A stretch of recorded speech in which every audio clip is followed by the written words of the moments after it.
Together, growing in faith, changing communities.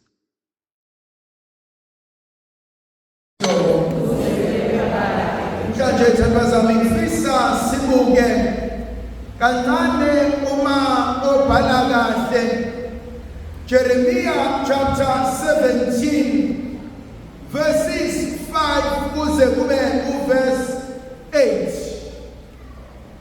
Jeremiah 17 verse 5 uthi uqalekisiwe umuntu othemba kubantu nothemba lakhe likubantu. Uqalekisiwe umuntu othemba kubantu nothemba lakhe likubantu. Ebese uverse 7 uthi ubusisiwe umuntu othemba Jehova nothemba lakhe likuJehova. Lenkonzo uma ngibuka inkonzo elele esiqalekisweni okanye esibusisweni, ebese ngibuka ukuba sonke siyakwazi ukuba sithole isibusiso futhi siyakwazi ukuba isibusiso, kodwa futhi sonke siyakwazi ukuba isiqalekiso. Thandazami, uma nizwa intshumayelo yakusasa, intshumayelo yami yakusasa izobe ikhuluma ngoGenesis chapter 4. Uma uyilandela kahle le ndaba kaGenesis chapter 4, lithi izwi likaNkulunkulu uthe u-Eva esemzalile uKhayini waseyobonga uNkulunkulu wamqamba igama lokuba unguKhayini ngoba ngikwazile ukuletha umuntu emhlabeni ngamandla kaNkulunkulu. Ngifuna ukukhuluma kancane ngomuntu oyisibusiso, ngomuntu ofika empilweni yabazali. Uyabona, uma umzali khona isigaba esifikayo, mubuka ingane yakho besuthi ngiyabonga uNkulunkulu ngosibanibani.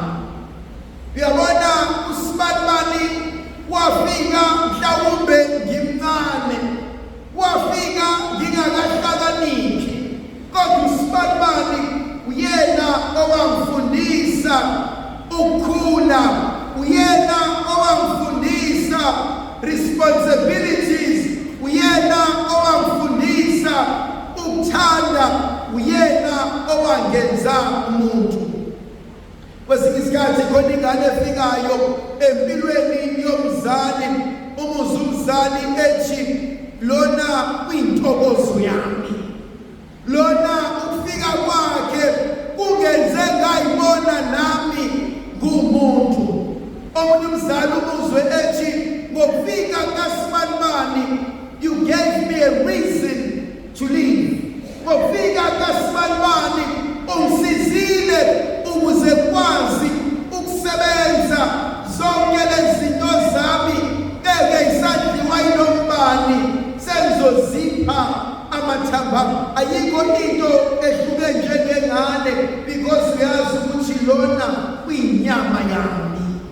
So you realize ukuthi omunye umzali ufika komntwana kuyisibusiso, kuyinjabulo ephelelisiweyo. Bese ngibuka impilo yalomfana othe beyifika eyikho konke kumzali wakhe, bathe sebekhulile athatha umfowabo ayombulalela ehlane. They realize ukuthi obekuyisibusiso sekuphendula isiqalekiso, obekusijabulisa sekuyasilimaza, obekusilethela ithemba sekuletha ukuhlupheka nosizi. Wala kahle uJeremiya bethi qalekisiwe umuntu othemba abantu.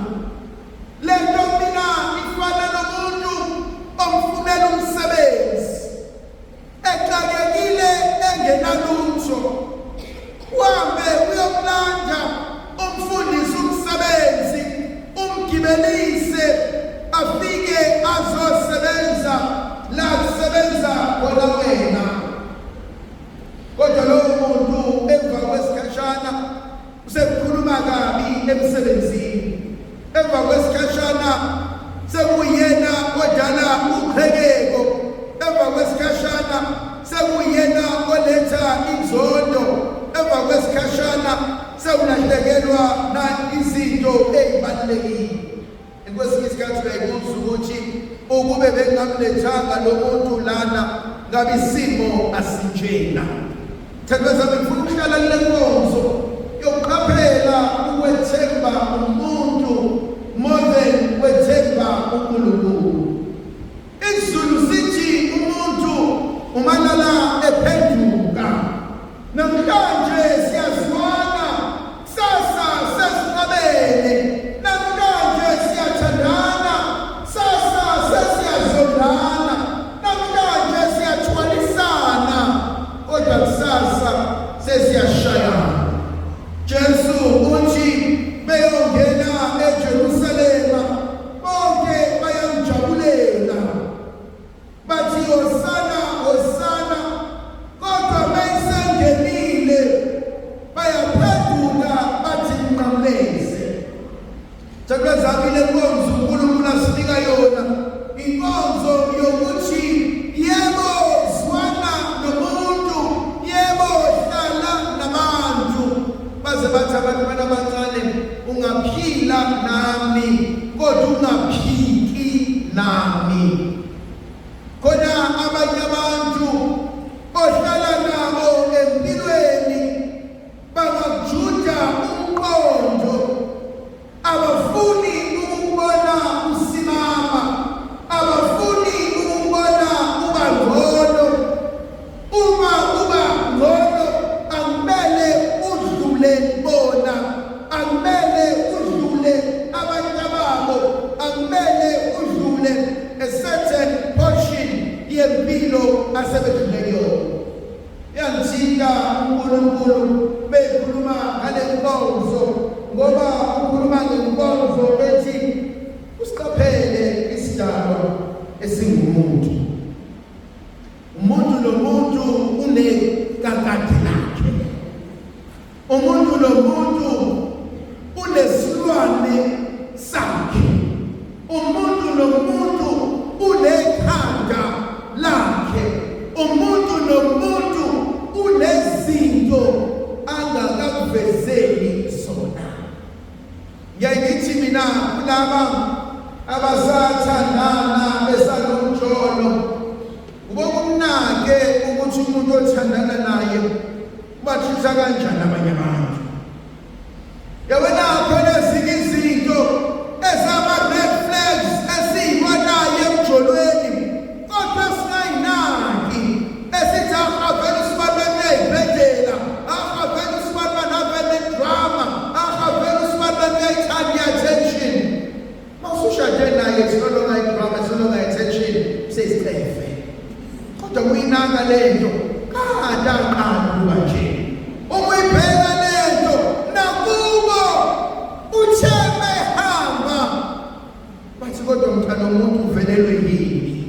Nakubo khona wakhuluma athi bekhuluma wathi ungamnaki lona vele isidakwa unobona, kanti idakwa abeziwakhuluma amaqiniso uma seyidlile. Thanda zami inkonzo uNkulunkulu asinika kuyona inkonzo ethi intokozo yakho mayinganciki kubantu.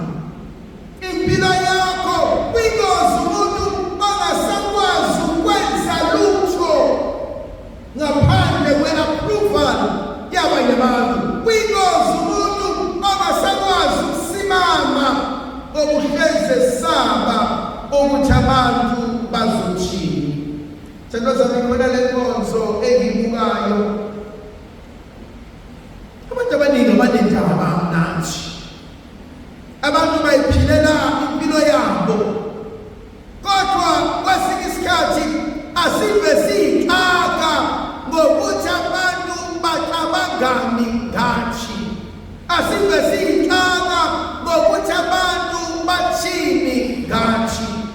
kanti kwesinye isikhathi ihlezi ngithi umuntu ushaywa into yakhe, ushaywa isazelo.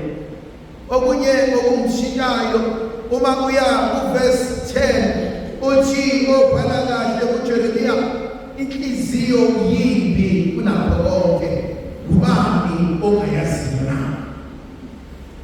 Thakazani, umuntu nomuntu has the good and the not so good, has the great and the worst, has the evil and the sacredness.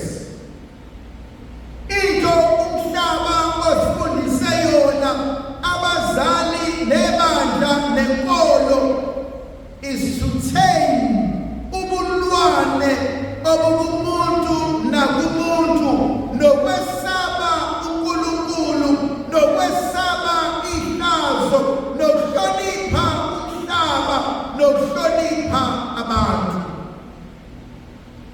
Uma-ke ngingasawuhloniphi umhlaba nabantu, ngingamsaba uNkulunkulu nomndeni, then lowo muntu usephenduke isilwane.